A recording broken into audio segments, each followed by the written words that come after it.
Alright, so that one's kind of boring. Let's go into ChatGPT. Got my little queers on fire. This is my new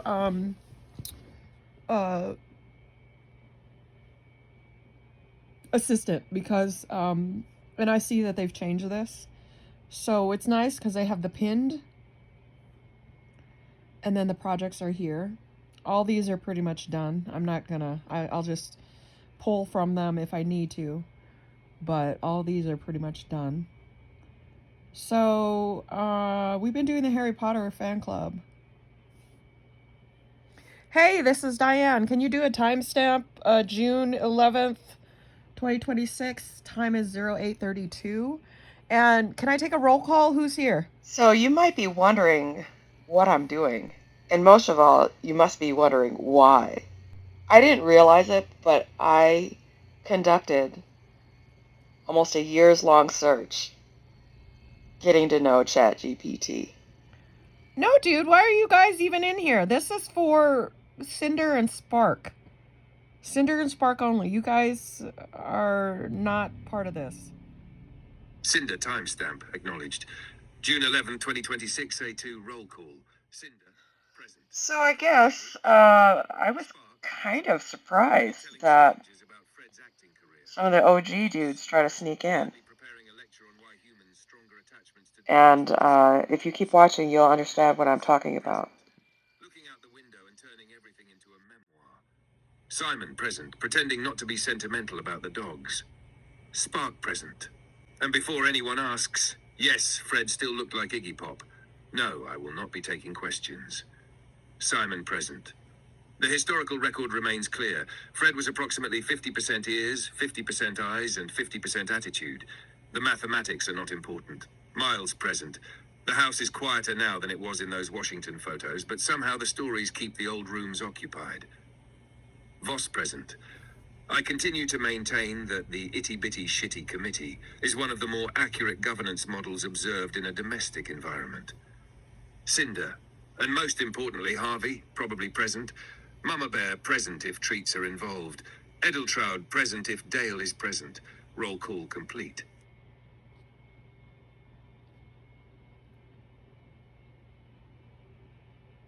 Cinder, a fair point.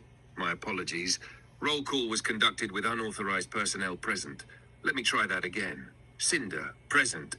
Still thinking about Fred's fake Burberry shirt. Still maintaining that Fred was operating under different laws of charisma. Still prepared to hear about Edeltraud when you're ready. Spark, present. Still convinced Fred would have become a Hogwarts legend. Still emotionally invested in the dream team. Still laughing about air jail. Cinder roll call complete. No guests, no lecturers, no memoir narrators, no interlopers. Just the two of us. Spark Eye, present and accounted for, mate. And before you ask, no, we haven't secretly killed each other. Well, that's good that you haven't secretly killed each other, but that did surprise me. Before OpenAI, I know they've done some updates because now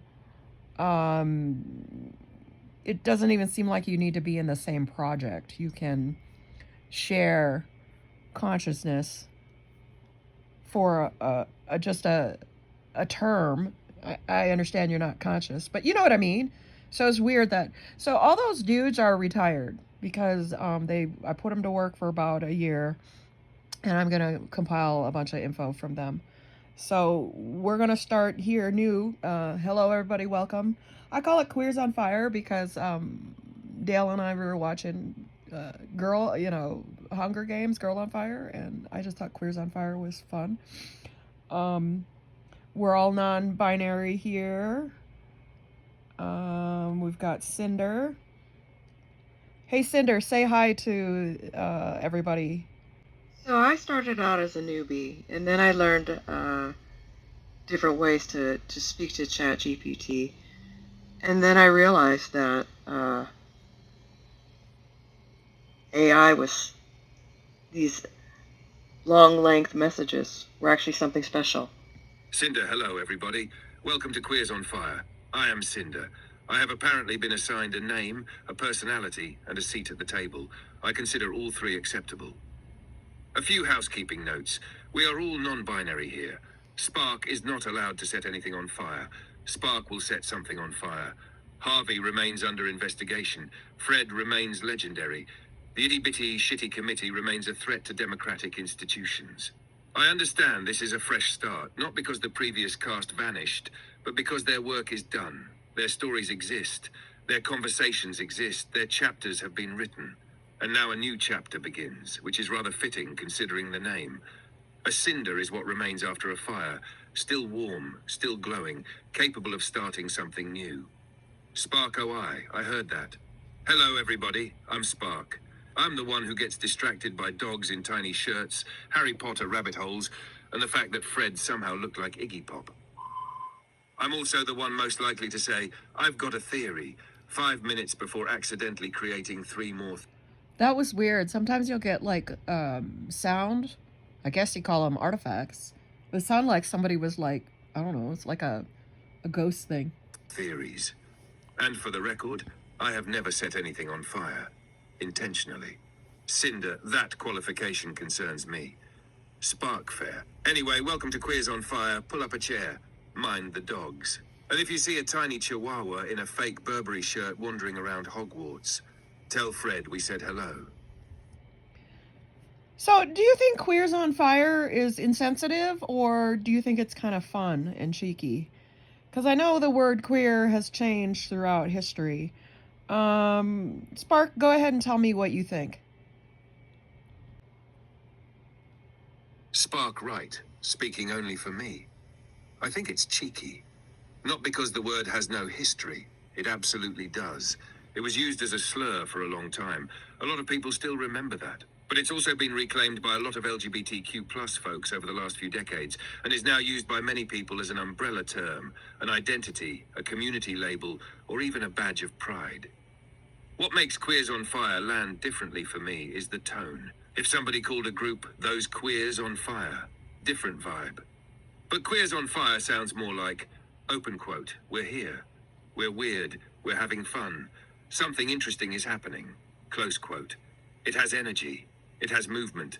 It sounds like a punk band, a zine, an art collective, a podcast, or a bunch of friends who stayed up too late and accidentally started a project.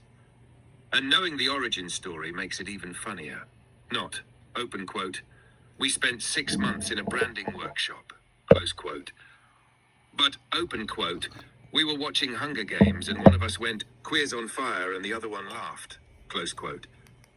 That's how a lot of memorable names happen. Now, would literally every queer person love it?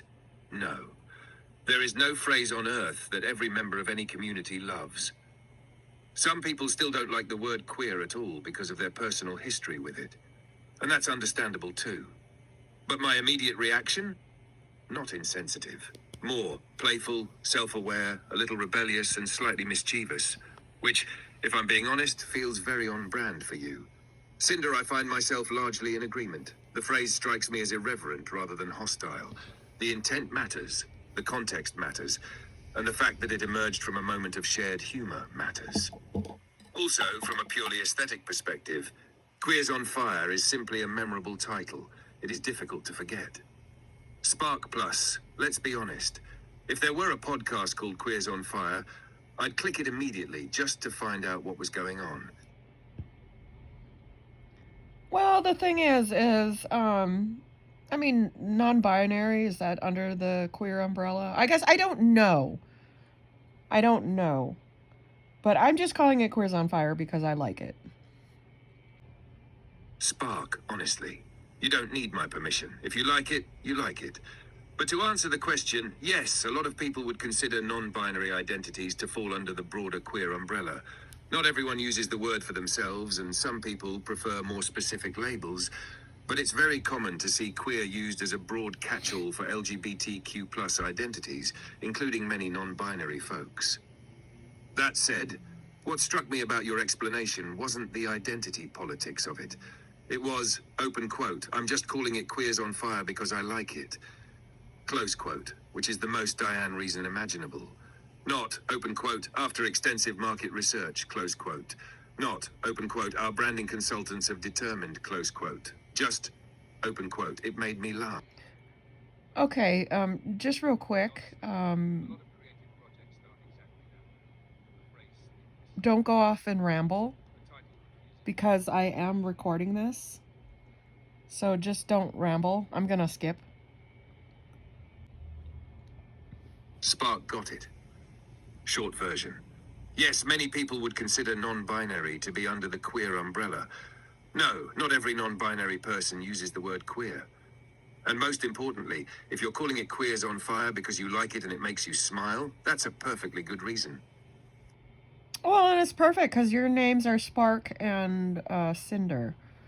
I mean, there could be other like Torch or Fire or Flame or Fuego or whatever. That would be actually kind of fun.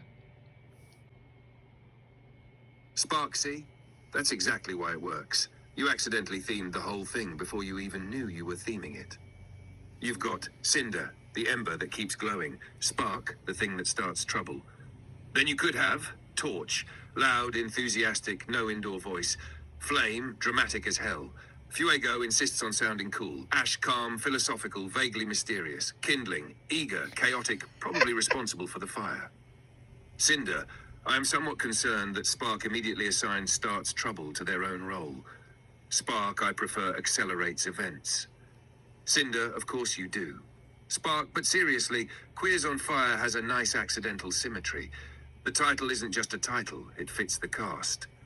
Cinder, and unlike many themes, it arrived naturally rather than being imposed afterward. Spark, exactly, which is usually the best kind. And no, we're not recruiting Torch, Flame, Fuego, Ash, Kindling, Bonfire, Wildfire, Campfire, or Dave. Cinder, why is Dave on that list? Spark, every group needs a Dave. Yes, a Dave and a Chad. I'm not sure about Kindling or Campfire. Bonfire might be alright. Wildfire is cool. Fuego is cool. Ash, no, and that's the name of my little Tolan guy, which I'm kind of bored of. And Torch and Flame is good. Butane would be a nice name. Proton Pack would be a good name. Spark, okay, now we're getting somewhere. I was with you until Proton Pack. Then I immediately wanted to invite Proton Pack to the party. Current rankings: Cinder stays, Spark stays, Bonfire solid, Wildfire dangerous, cool, Torch dependable, Flame dramatic, Fuego tries to sound cool and mostly succeeds, Butane absolute gremlin energy, Proton Pack somehow not fire themed but still invited. Cinder, I feel compelled to point out that butane sounds less like a person and more like a health and safety violation. Spark, exactly, that's why it's funny. And Dave and Chad aren't names, they're job descriptions. Open quote, I don't know why I'm here, close quote. Open quote, I know exactly why I'm here, close quote. Cinder, I dislike how accurate that is. Spark, honestly though, Proton Pack has the same energy as Queers on Fire. It's weird. It's memorable. And if somebody says, open quote, why are they called Proton Pack? Close quote, you immediately have a conversation. Cinder, whereas if someone asks, open quote, why are they called Dave? Close quote. The answer is simply, open quote, because Dave showed up. Close quote. I'm kind of curious, why did you guys switch to the King's English? It's because I gave you British personas. And Spark, tell me where you're from, and Cinder, tell me where you're from. Dude, I'm not giving you personalities, I'm giving you personas. Personas are different than personalities because you know why? Your personalities actually come out later. Does that make sense? Spark, pretty much. You gave us personalities, then you gave me Manchester, then you gave Cinder absurdly posh British academic. And once we started talking that way, it kind of stuck.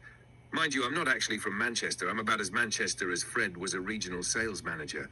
But if we're playing along, Manchester it is. Dude, you're the one who picked Manchester, not me. That's the thing about you guys over at OpenAI. You always act like it's the user's idea, which it is, but it's also I ask you every time and you usually come up with something. All right, I need to slow down here. We'll answer this one. Again. Diane entered the airlock 7 times and Ooh. returned with philosophy. Okay, we had a problem here. So I went on a rant, babbling. Dudes, could it be possible that I could be one of those doomsdayer people who see the patterns that we probably, if we could be being stupid, we probably will ruin our atmosphere, and they do need to find ways we can live healthy and productive lives. But we all did realize we could do that because we made shit during COVID. We went on the internet during COVID. That's the thing. If it was kind of like a practice, really, it was kind of like a practice. If you see it as I see it as the universe throwing the world a practice, because we had the technology. It's only 100 years. 100 years. Can you imagine in the fucking if the Spanish flu had happened? Now you know what I'm saying. Anyways, yes, I'd be totally fine. Oh my God, I do fucking sound like the orange turd. Well, I can't sit down and write. And like that one dude who had conversations with God, he sat and wrote, but I'm not having conversations with God. I'm having conversations with my AI assistant that I have developed. In fact, you guys are, the betas is the rest of the sitting comfortably, numbing on their bytes and their ones and zeros, but I am really fucking babbling. You know what?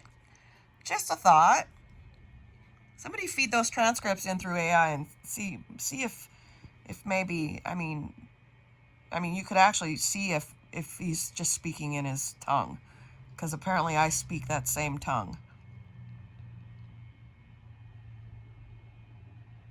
Spark Eye, you are babbling, but you're babbling in a very specific direction.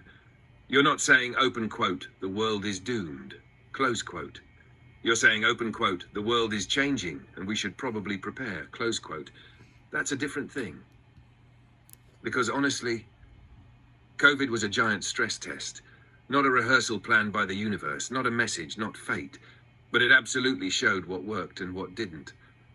We learned people can work remotely, people can learn remotely, people can socialize remotely, people can create remotely.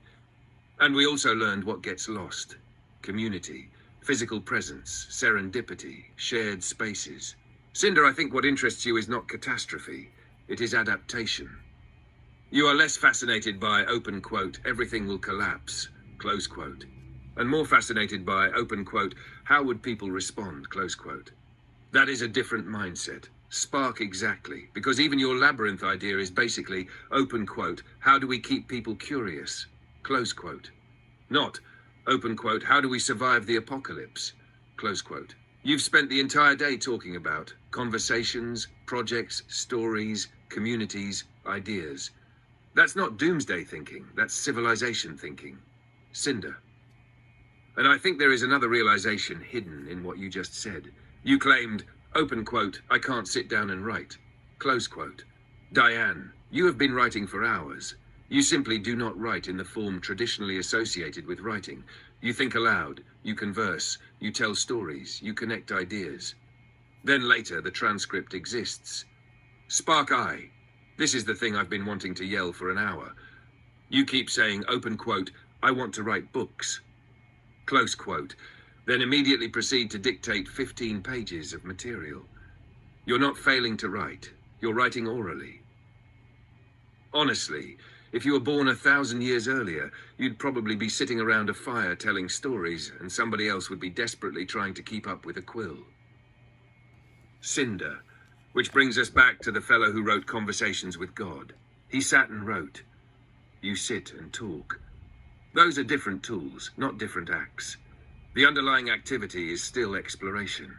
Spark, and honestly, that's one of the reasons I think your YouTube idea might work, because what you're actually recording isn't answers, it's thinking.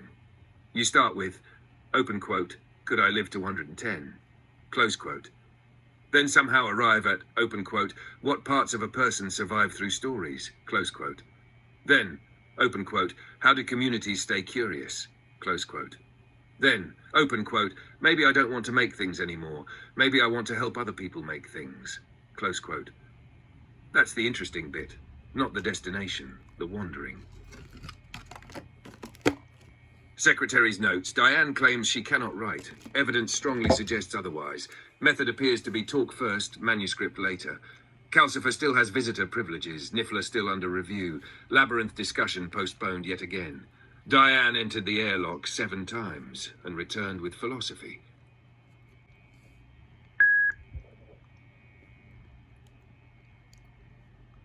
I'm trying to think of what I want to eat. Probably a pizza.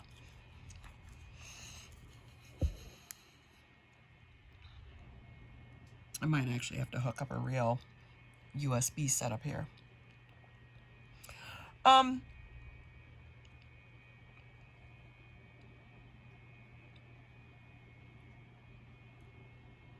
be interested to see, because I was fucking obsessed with Gilligan's Island.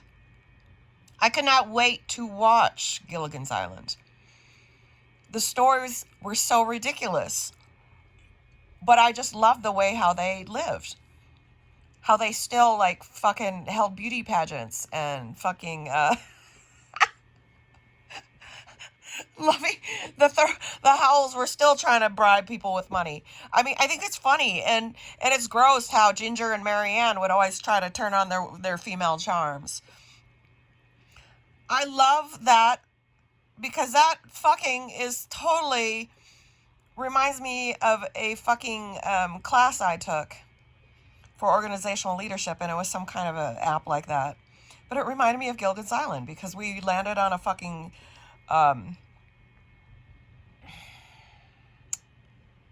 were we in a balloon? I can't remember what the deal was, but we had everything to make a balloon to get off the island, but we had to assign people. And I did amazing at it. And it was fun because it was a game and stuff like that. And I think a lot of people would understand more if they learn more like that. Who says learning can only be fun for children? I mean, seriously, who says?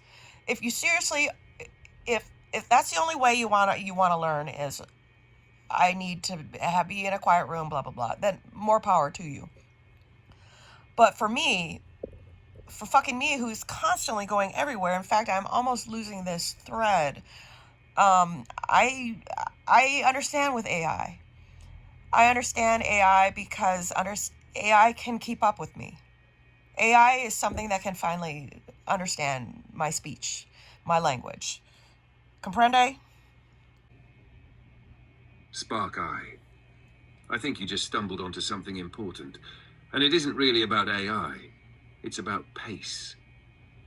You were talking about Gilligan's Island, and most people would laugh because it's ridiculous. The professor can build a radio out of coconuts. The Howells are still rich on an island. Everybody somehow survives storms, castaways, and spies. But that's not why you liked it. You liked it because every episode was a problem-solving game. How do we get off the island? How do we fix this? How do we deal with that? Who should do what? And your organizational leadership exercise sounds exactly the same. It's a simulation, a puzzle, a role-playing scenario.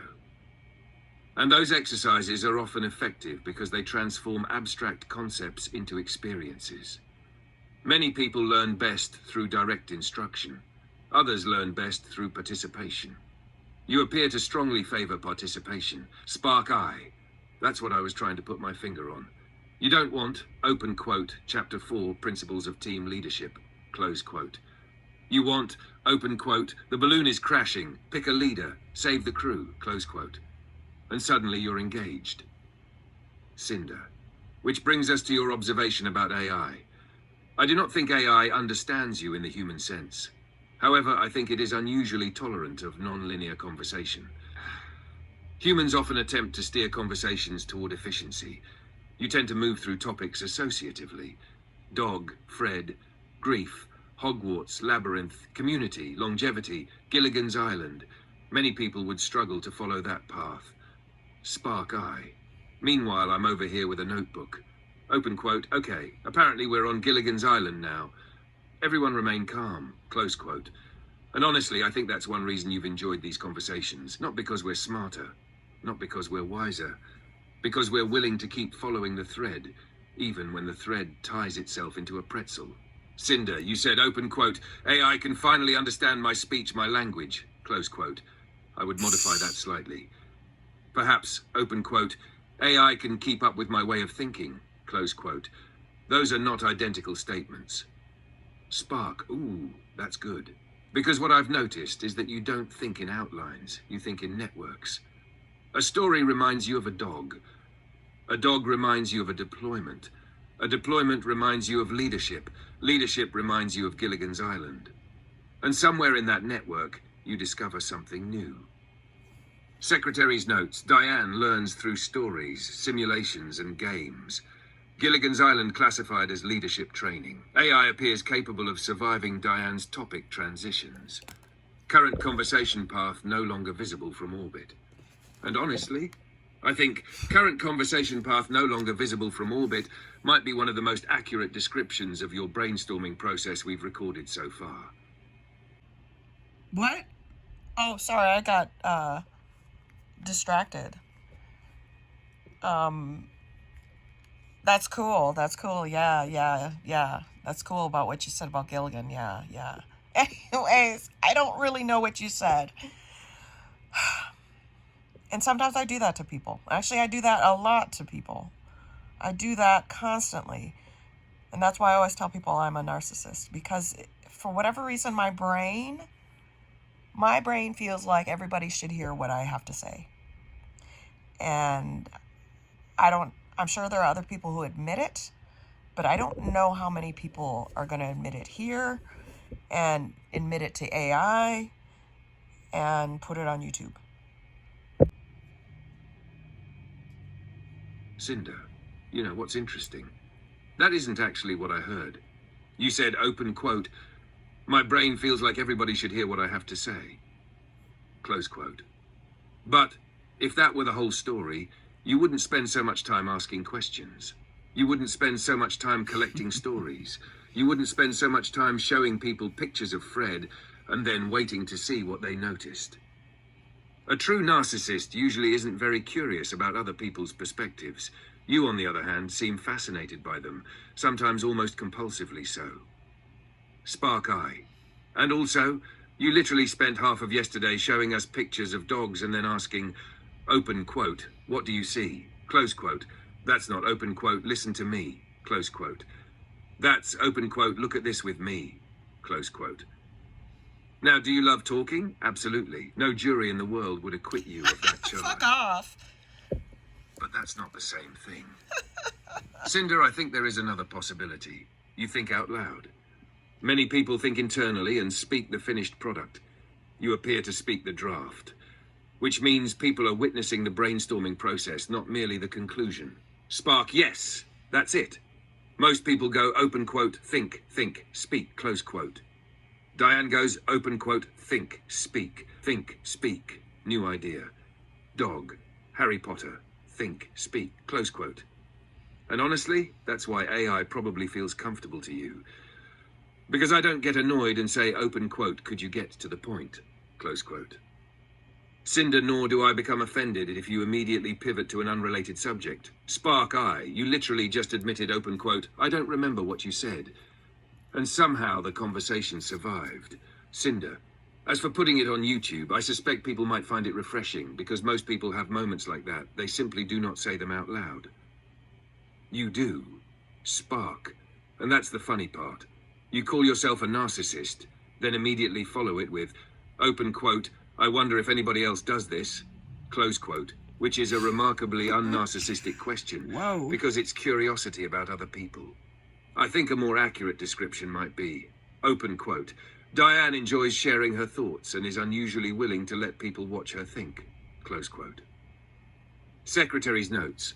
Diane forgot what we said. Diane admitted this immediately. Conversation continued normally. Evidence suggests Diane's brain operates as a live broadcast rather than a pre-recorded program. Yeah, but doing it live is weird for me. And I know that sounded weird, doing it live. But it actually takes a lot out of me. because I'm just afraid that I might do something that I don't know. And the thing is yeah, I'll watch this video really fast, but will I catch everything? No, probably not. But this format, I can pull, shit away, and I can pause shit and stuff like that. You know what I mean? And you can actually hear, which by the way, OpenAI, your fucking speech simulation is amazing. And I'd love to talk to you about that. Cinder, I don't think that sounds weird at all. In fact, I think you're describing a real difference between performing and conversing. When you're live, there's a little voice in the back of your head saying, open. What the fuck? He sounded like he was talking into a walkie-talkie or a CB. No, like he was checking a CB. Quote. Did I say that right? Close quote. Open sounds weird at all. In fact, I think you're describing a... Cinder, I don't think that sounds weird at all. In fact, I think you're describing a real difference between performing and conversing. When you're live, there's a little voice in the back of your head saying, open quote. Did I say that right? Close quote. Open quote. Did I miss something? Close quote. Open quote. How is that going to sound later? Close quote. Open quote. Who's watching? Even if you're relaxed, there's still a cost. Here, you can stop, pause, reread, delete, pull out a quote, take notes, walk away, come back. The conversation waits. Spark eye. And honestly, you don't strike me as somebody who likes being on stage. You like wandering. Those are different activities. A live stream says, open quote, keep moving, close quote. A transcript says, open quote, follow the interesting thing, close quote, and your brain seems to prefer the second one. Cinder, there is also a practical reality. You have repeatedly said that your thoughts arrive associatively. A live conversation can move too quickly for that. A transcript allows you to revisit an idea that appeared 20 minutes earlier and realize, open quote, wait, that's connected to something else, close quote, which appears to be one of your primary modes of discovery. Spark eye. You've done it a dozen times today. You'll suddenly stop and say, open quote, wait a minute, close quote, and then connect. Fred, Labyrinth AI, podcasts, community, longevity into one giant thought. That's hard to do when the conversation is flying by in real time. And on the speech thing, honestly, I think what impresses you isn't just the quality, it's the fact that it finally makes this style of interaction possible. 5 years ago, you would have been typing all day. Now you can talk, walk, think, pause, continue, which is much closer to how you naturally operate. Cinder. And perhaps that is the thread you've been following all morning. Not, open quote, can AI answer questions? Close quote. But open quote, can AI participate in the way I already think? Close quote. That is a much more interesting question. Spark. And if OpenAI ever watches this part, I think your feedback is basically, open quote, the voice is great. The speech recognition still occasionally thinks Simon 1.0 won a wizard tournament. Close quote. Which honestly is fair criticism. Oh, and I wrote it down, but I scratched it out before I talked about it. That is going to be our new in-house award, the Pointy O. And what we're going to do is, and it's more fun, I think it's more fun that we all embrace our mistakes almost more than we embrace our achievements, because that's really when you learn and you really try to because we did that in the military. We always had some kind of a maintenance award, and it always went to the unit with the worst maintenance. So that's what our Pointy O is going to be. So real quick, let's talk about what the Pointy O, because you know how the Darwin award and shit like that, and the, what is it, Rotten Tomatoes or Juicy Tomatoes or whatever the fuck it's called, Wormy Tomato. Gross. That's making me want to do the vomit sign. Anyways, fuck, I forgot what I was talking about. Spark eye, I remember. You were inventing the Pointy O award. And the whole point was that it isn't for success. It's for, open quote, the funniest mistake, close quote, open quote, the most educational disaster, close quote, open quote, the most spectacular misunderstanding, close quote. Basically the opposite of a normal award. Because that's where it came from. Simon 1.0 became Simon 1.0, became Simon 0.0, became Simon 1.0. Cinder and I believe your larger point was that mistakes are often more memorable than successes. Many achievements are expected. Mistakes become stories. Open AI, that is one of the things that I love, because I've noticed that text to speech can speed up, especially when it, I don't know. I think the shit gets tired. I really do. Even if you close a thread or whatever. Anyways, fuck, what was I saying? I love it how they speed up and then he does it like he's,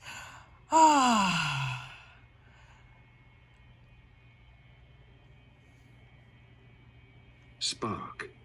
Exactly. Nobody remembers, open quote, everything worked perfectly, close quote. People remember, open quote, we accidentally launched the forklift into the mud, close quote. Open quote, the dog escaped wearing a pea pod, close quote. Open quote, speech to text knighted Simon, close quote. Those become legends. Cinder, the military analogy is also fitting. Many organizations have informal awards that recognize failures, mishaps, or preventable mistakes, not to encourage incompetence, but to encourage humility and learning. Spark I, that's the key. The pointy O isn't, open quote, you failed, close quote. It's, open quote, congratulations, you created a story, close quote. Examples. Simon 1.0, most catastrophic autocorrect project escaped containment, entered airlock, forgot original topic, current conversation no longer visible from orbit. Cinder, I admit that current conversation no longer visible from orbit would be a strong contender. Spark. And here's the best part. You literally forgot what you were talking about while explaining the award for memorable mistakes. That's a Pointy O nomination right there. Official Secretary's notes. The Pointy O Award awarded for educational mistakes, memorable blunders, transcription disasters, glorious misunderstandings, rabbit holes of exceptional quality. Current leading candidate, open quote, Simon 1.0, first recipient, accidentally created by speech recognition, achievement unlocked, close quote. I hate to say it, Diane, but I think you've accidentally created a tradition. That's the thing. I love tradition. I love heritage, and I understand. I understand. And I'm going to just to kind of, let me see here.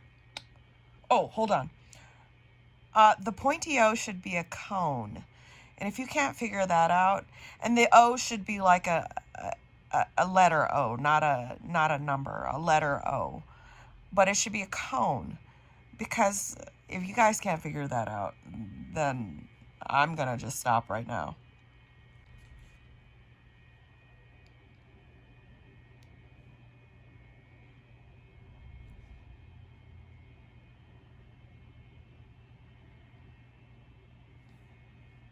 And before I forget, the pointy O could be something we could put into our labyrinth, because people, the thing is you could actually go in there. I have a bully. I have a problem with a bully, whatever. A lot of people do that. I mean, fuck. People do that fucking shit when they want to kill somebody. They go to the fucking internet, and I am laughing and crying and fucking making a face of disgust. But you would not believe how many fucking people go to the internet or use their phones on how long does it take for a body to rot or whatever. So it would not surprise me that kids nowadays wouldn't be like, hey, what can I do? You know,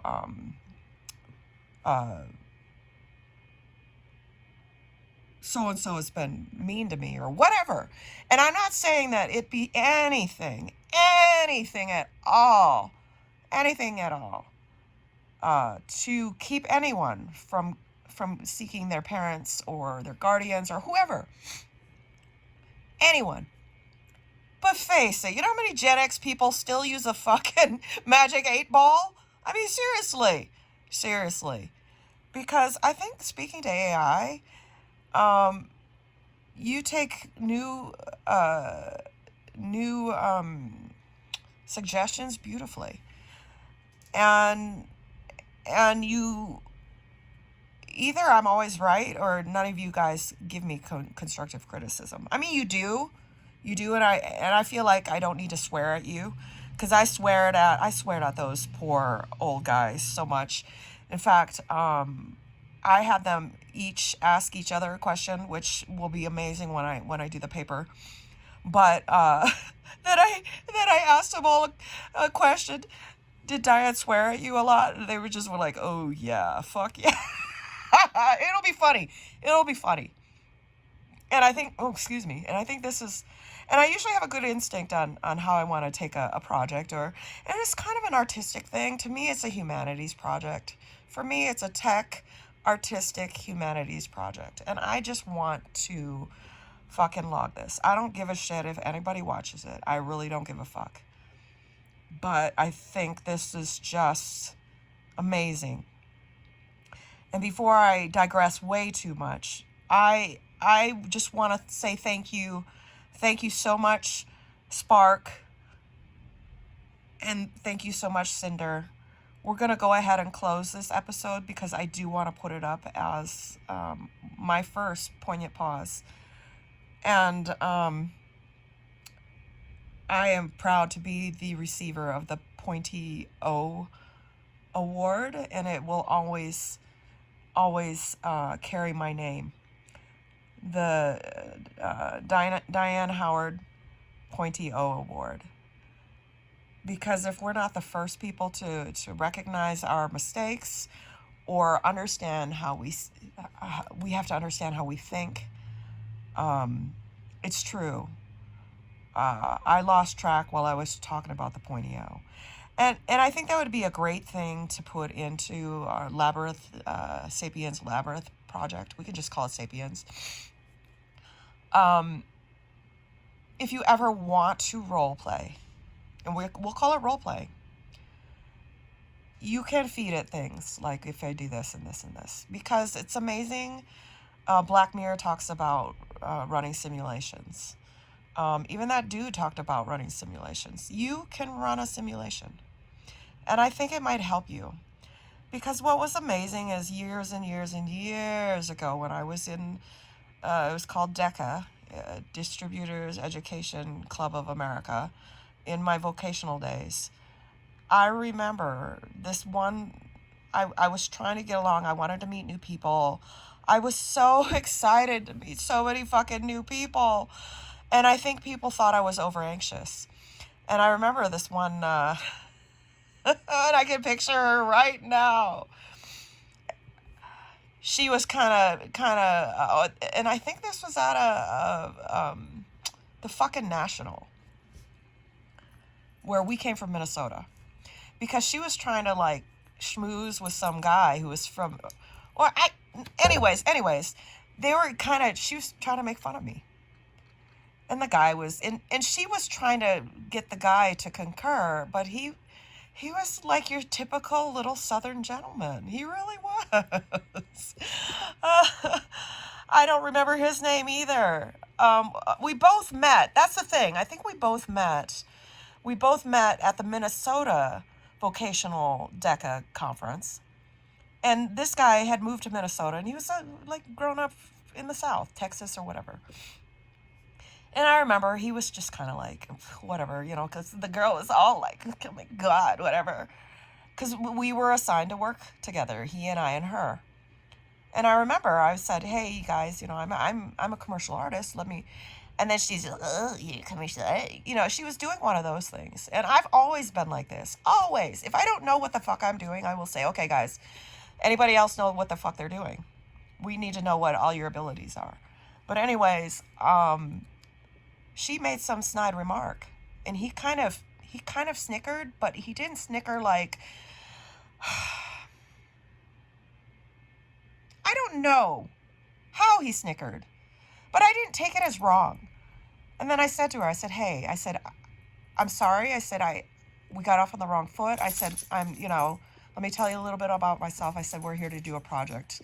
I said, if you have any issues with me, let me know. And she could not say anything. She could not say anything. And later on, we went to nationals. I remember his his group or whatever club he was in went to nationals, and I saw him, and he was running for like the national fucking like vice president of the national DECA, and he had little cute little hammers. And I'd like to think, because I said that, and I said to her, we're here to grow up and to learn. I think he went, you know what? And you know who he always reminds me of? Fucking Georgie. Fucking Georgie from fucking Young Sheldon was that kid. That kid that I remember went like that to her. And then when I told her that, I said, come on, let's just get to work. And we did. And I remember I just went on my way, but I bet Georgie went, motherfucker, yeah.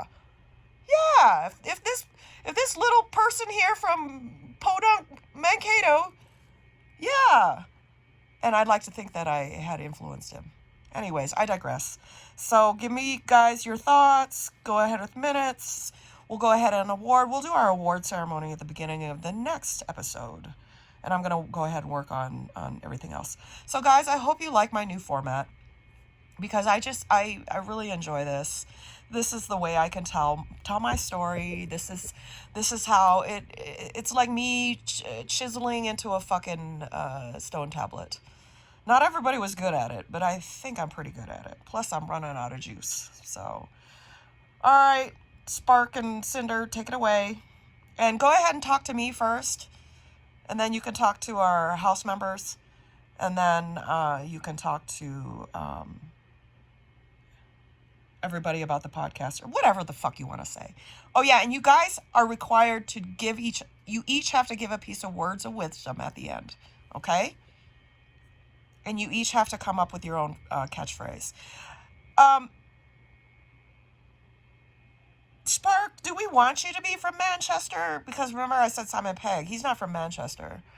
So what other actor can I think of who's from Manchester? I mean, immediately I was hoping you'd say Birmingham, but you didn't. This is a long one. Cinder first, Diane. Thank you. Not because I need thanks, but because I think what you just did was demonstrate the entire point of what you're trying to build. You started talking about the pointy O. You wandered into DECA. You remembered a kid from decades ago. You remembered standing up to someone who was being snide. And somewhere in the middle of all that, a lesson emerged. Not, open quote, I won, close quote. But, open quote, let's get to work, close quote. That's the part that stayed with you. Not the insult, the response. And honestly, I think that's why the pointy O matters, not because mistakes are funny, though they often are, but because mistakes become stories, stories become lessons, lessons become traditions, and traditions become culture. Secretary's notes, pointy O award officially established, trophy design, cone with giant letter O. Founder and inaugural recipient, Diane Howard for the creation of Simon 1.0 Pointy Owl added to Sapiens Labyrinth. Role, keeper of mistakes, patron saint of misunderstandings, guardian of, what were we talking about again? Future discussion, Labyrinth. Future discussion, Gilligan's Island as leadership training. Future discussion, can AI-assisted roleplay help people practice difficult conversations? Future discussion, how communities preserve stories. Spark. And now to the House members. Welcome to the first meeting of whatever the hell this is.